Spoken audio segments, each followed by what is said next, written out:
اعوذ باللہ من الشیطان اللعین الرجیم بسم اللہ الرحمن الرحیم الحمد للہ رب العالمین والعاقبۃ للمتقین والصلاة والسلام علی حبیبہ وخیرتہ حافظ سرہ ومبلغ رسالاتہ ابی القاسم محمد وآلہ الطیبین الطاہرین المعصومین المظلومین لا سیما بقیت اللہ فی الارضین روحی وارواح العالمین لتراب مقدمہ الفدا واللعن الدائم على اعدائهم اجمعین من الآن الى قیام یوم الدین اما بعد فقد قال الحسین علیہ الصلاۃ والسلام انا للہ وانا الیہ راجعون وعلی الاسلام السلام اذ قد بلیت الامۃ براع مثل یزید۔ سامعین محترم، آج ہماری گفتگو کا عنوان ہے مقصد قیام امام حسین علیہ السلام۔ میں نے آپ کی خدمت میں امام حسین علیہ السلام کا ایک کلام پیش کیا ہے کہ جس میں امام فرماتے ہیں کہ ہم اللہ کی جانب سے ہیں اور ہماری بازگشت اسی کی طرف ہے۔ وعلی الاسلام السلام، اور اسلام پر فاتحہ پڑھ دینا چاہیے جب امت یزید جیسے حاکم کی حاکمیت میں گرفتار ہو جائے۔ یعنی سرکار سید الشہداء علیہ السلام نے یہ واضح فرما دیا کہ اگر امت مسلمہ کے یزید جیسے حاکم ہو جائیں تو اسلام کے باقی رہنے کی کوئی امید نہیں کی جا سکتی۔ اور یزید کے زمانے میں ہوا بھی ایسا۔ معاویہ کے مرنے کے بعد یزید ملعون بنام اسلام تخت حکومت پر آیا اور اس نے اسلامی اقدار کو پامال کر دیا۔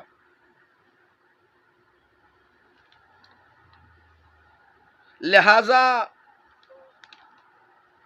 رسول اسلام کے حقیقی جانشین حضرت امام حسین علیہ السلام نے اس کے خلاف قیام کیا تاکہ اس قیام کے ذریعے سے دین و اسلام و شریعت کو تحفظ کیا جا سکے۔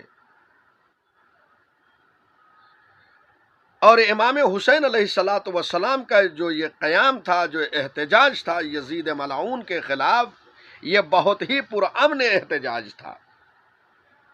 یعنی امام حسین علیہ السلام نے دنیا والوں کو یہ پیغام دیا کہ جب کسی کے خلاف قیام ہو، احتجاج ہو تو پرامن احتجاج ہو۔ اور اس مطلب کی طرف امام حسین علیہ السلام نے مدینۃ الرسول سے نکلتے وقت اشارہ بھی فرمایا ہے، انی لم اخرج اشرا ولا بطرا ولا مفسدا ولا ظالما، میں طغیان و سرکشی اور ظلم و فساد کے لیے نہیں نکل رہا ہوں۔ امام حسین علیہ السلام نے ان کلمات کے ذریعے سے واضح فرما دیا کہ میرا قیام پرامن قیام ہے۔ اور اس کے بعد اب امام حسین علیہ السلام نے اپنے قیام کے مقصد کو بھی بتایا کہ یہ قیام کا مقصد کیا ہے۔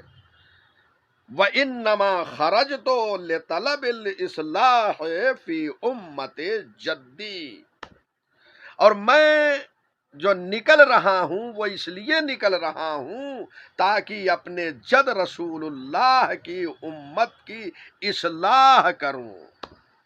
یعنی امام حسین علیہ السلام کا مقصد اصلاح امت ہے، یعنی جب امت برائیوں میں ملوث ہو جائے، جب امت غیر اسلامی کردار میں ملوث ہو جائے تو ایسے موقع پر اصلاح ضروری ہو جاتی ہے۔ امام حسین علیہ السلام نے یزید کے زمانے کو ملاحظہ فرمایا اور اس کے بعد دیکھا کہ یہ حکومت غیر اسلامی طریقے سے چل رہی ہے اور اسلامی اصول پامال کیے جا رہے ہیں، تو اب نواسے رسول خاموش نہیں رہے بلکہ اصلاح امت کے لیے نکل پڑے حسین ابن علی۔ اور اس کے بعد فرمایا اریدو ان آمر بالمعروف، میں ارادہ کرتا ہوں کہ امر بالمعروف کروں، نیکیوں کا حکم دوں، وانہا عن المنکر، اور منکر برائیوں سے روکوں، وَأَسِيرَ بِسِيرَةِ جَدِّي وَأَبِي عَلِي ابن ابی طالب، اور میں اپنے جد اور اپنے والد بزرگوار امیر المومنین علی ابن ابی طالب علیہ السلام کی سیرت پر عمل کرنا چاہتا ہوں۔ غور فرمایا، حسین ابن علی نے مقصد قیام کو یہاں بتایا۔ اور اگر آپ غور فرمائیں کہ حسین ابن علی نے جو اپنے مقصد قیام کو بتایا وہ اس لیے تاکہ امت سمجھے کہ حسین ابن علی کیوں قیام فرما رہے ہیں، اور اس کے لیے یزید کے زمانے کے حالات کو لوگوں کے سامنے پیش کیا ہے حسین ابن علی نے۔ چنانچہ حسین ابن علی نے ایک خط بصرہ کے کچھ خاص لوگوں کو لکھا جس میں امام علیہ السلام نے انہیں کتاب اللہ کی طرف دعوت دیا۔ امام نے لکھا انہیں خط میں، انا ادعوکم الی کتاب اللہ و سنت نبیہ، میں تم لوگوں کو اللہ کے کتاب کی طرف دعوت دے رہا ہوں اور اس کے رسول کی سنت کی طرف دعوت دے رہا ہوں۔ اس کا مطلب یہ ہے کہ احکام الہی کو ختم کر دیا گیا تھا، سنت نبی کو جو ہے وہ مٹا دیا گیا تھا۔ اس لیے حسین ابن علی نے اہل بصرہ کو یہ دعوت دیا کہ میں تمہیں اللہ کے کتاب کی طرف دعوت دے رہا ہوں، سنت پیغمبر کی طرف دعوت دے رہا ہوں۔ اس کے بعد خود سرکار سید الشہداء فرماتے ہیں فَإِنَّ السُّنَّةَ قَدْ أُمِيتَتْ، بتحقیق کی سنت کو ختم کر دیا گیا ہے۔ آپ دیکھ رہے ہیں یزید کا کردار کیسا تھا، یزید کا زمانہ کیسا تھا، سنت رسول اللہ کو ختم کر دیا گیا تھا۔ وَأَنَّ الْبِدْعَةَ قَدْ أُحْيِيَتْ، اور بدعت کو جو ہے وہ زندہ کر دیا گیا تھا۔ غور فرما رہے ہیں، سنت پیغمبر کو ختم کر دیا گیا تھا، بدعتوں کو ظاہر کر دیا گیا تھا۔ صرف یہی ایک مقام پر امام حسین علیہ السلام نے نہیں کہا، بلکہ ایسے ہی جملات، ایسے ہی مضمون جو ہے دوسرے مقامات پر امام نے ارشاد فرمائے ہیں۔ چنانچہ بعض کلمات، بعض خطبات امام حسین علیہ السلام کے جب آپ ملاحظہ فرمائیں گے تو اس قسم کی باتیں امام نے فرمائی ہے اور لوگوں کو متوجہ کیا ہے یزید کے زمانے کی طرف اور یزید کے کردار کی طرف، یزید کی حکومت کی طرف، کہ الا ترون الی الحق لا یعمل بہ، کیا تم نہیں دیکھ رہے ہو حق کی طرف کہ اس پر عمل نہیں کیا جا رہا ہے؟ غور فرمایا آپ نے، امام نے کیا فرمایا؟ الا ترون الی الحق لا یعمل بہ، کیا تم نہیں دیکھ رہے ہو؟ یعنی حسین ابن علی لوگوں کو متوجہ کرنا چاہ رہے ہیں یزید کی حکومت کی طرف کہ دیکھو کہ کیسی یہ حکومت غیر اسلامی ہے، یہ بنام اسلام حکومت کر رہا ہے۔ یہ اسلام کے نام پہ حاکم بنا ہے، لیکن کردار کو دیکھو کہ کیسا اس کا کردار ہے اور کیسی اس کی حکومت ہے کہ جہاں حق پہ عمل نہیں ہو رہا ہے۔ وَإِلَى الْبَاطِلِ لَا يُتَنَاهَى عَنْهُ، اور باطل سے روکا نہیں جا رہا ہے۔ اس کے بعد سرکار سید الشہداء علیہ السلام نے اب یہاں پر لوگوں کی تکلیف کو روشن کر دیا کہ اب ایسے موقع پر کیا کرنا چاہیے، ایسے موقع پر وظیفہ دینی کیا ہے، وظیفہ اسلامی کیا ہے، وظیفہ شرعی کیا ہے ایک مومن کی، کہ جب ایسے حالات رونما ہو جائیں کہ نہ حق پہ عمل کیا جا رہا ہو، نہ لا یتناہا عنہ وإلی الباطل، امام نے فرمایا وإلی الباطل لا یتناہا عنہ، نہ باطل سے روکا جا رہا ہو، تو اب ایسے موقع پر وظیفہ مومن یہ ہے کہ لیرغب المؤمن فی لقاء ربہ احدا احدا، ایسی صورت میں مومن پر لازم ہے کہ وہ اپنے پروردگار کے دیدار کے لیے راغب ہو جائے، یعنی اس کی راہ میں اپنی قربانی اور اپنی شہادت کے لیے آمادہ ہو جائے۔ حسین ابن علی نے ایک مومن کے جو ہے وہ وظیفے کو بیان کر دیا، اور اس کے بعد خود سرکار سید الشہداء علیہ السلام نے ایسے موقع پر شہادت کا نذرانہ پیش کیا ہے، اپنی قربانی دے دی اللہ کی راہ میں۔ یعنی جب حالات ایسے بن گئے تو سرکار سید الشہداء کو اپنی قربانی پیش کرنا پڑی، اور صرف تنہا سرکار سید الشہداء علیہ السلام نے قربانی نہیں پیش کیا، بلکہ آپ کے ساتھ 71 نفوس قدسیہ نے اور قربانی پیش کیا۔ امام حسین علیہ السلام نے اپنی قربانی کیوں پیش کیا؟ زیارت اربعین پڑھیے، زیارت اربعین میں یہ فقرہ موجود ہے، وَبَذَلَ مُحْجَتَهُ لِيَسْتَنْقِذَ عِبَادَكَ مِنَ الْجِهَالَةِ وَحَيْرَةِ الضَّلَالَةِ۔ امام حسین علیہ السلام نے اپنی جان کو پیش کیا، اپنی قربانی کو دیا، کیوں؟ لِيَسْتَنْقِذَ عِبَادَكَ، تاکہ تیرے بندوں کو جہالت سے اور گمراہی کی حیرت سے نجات دے۔ غور فرمایا حسین ابن علی نے کیوں قیام کیا؟ مقصد قیام کیا تھا؟ مقصد قیام یہی تھا کہ دین بچے، شریعت محفوظ ہو جائے، اسلام محفوظ ہو جائے، حق پہ عمل ہونے لگے، باطل سے لوگ رکنے لگے۔ یہ ساری چیزیں حسین نے اپنی جان کا نذرانہ پیش کر کے سب کچھ محفوظ کر دیا، دین محفوظ ہو گیا، اسلام محفوظ ہو گیا، شریعت محفوظ ہو گئی۔ تو آپ نے ملاحظہ فرمایا کہ سرکار سید الشہداء نے لوگوں کو دعوت دیا اللہ کے کتاب کی طرف، سنت نبی کی طرف، حق کی طرف، یہ ساری چیزیں۔ اس کے بعد خود کہا کہ میں امر بالمعروف کرنا چاہتا ہوں، نہی عن المنکر کرنا چاہتا ہوں۔ یہ ساری چیزوں کے تحفظ کے لیے حسین نے قربانی دیا ہے۔ اب سوال یہ ہے کہ حق کیا ہے؟ جسے حق کہا جاتا ہے، حق کیا ہے؟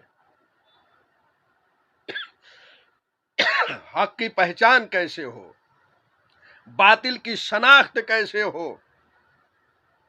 کیسے یہ سمجھا جائے کہ یہ معروف ہے کہ جسے امر کرنا ہے؟ کیسے یہ سمجھا جائے کہ یہ منکر ہے کہ جس سے ہم بچیں؟ تو اس کے لیے آپ خود آل محمد علیہ السلام کے دروازے پر تشریف لائیں، آپ یہاں حاضر ہوں، سب کچھ یہاں ملے گا۔ حق کیا ہے؟ آل محمد علیہ السلام بیان فرمائیں گے۔ باطل کیا ہے؟ یہ خود بیان کریں گے۔ معروف کو بیان کریں گے، منکر کو بیان کریں گے۔ چنانچہ آپ زیارت آل یاسین کو پڑھیے، زیارت آل یاسین میں یہ تمام فقرات موجود ہیں کہ ان کی رضا کا نام حق ہے۔ الحق ما رضیتموہ، حق وہ ہے جس سے آپ راضی ہو جائیں۔ امام زمانہ عجل اللہ فرجہ شریف سے منسوب ہے یہ زیارت، زیارت آل یاسین۔ استاد محترم حضرت آیت اللہ العظمہ وحید خراسانی حافظہ اللہ نے اس زیارت کو پڑھنے کی بڑی تاکید کی ہے۔ اس زیارت کو پڑھیں آپ زیادہ سے زیادہ۔ زیارت آل یاسین کی یہ زیارت ہے۔ اس میں یہ فقرات موجود ہیں کہ اگر آپ حق کو پہچاننا چاہیں تو کیسے پہچانیں گے؟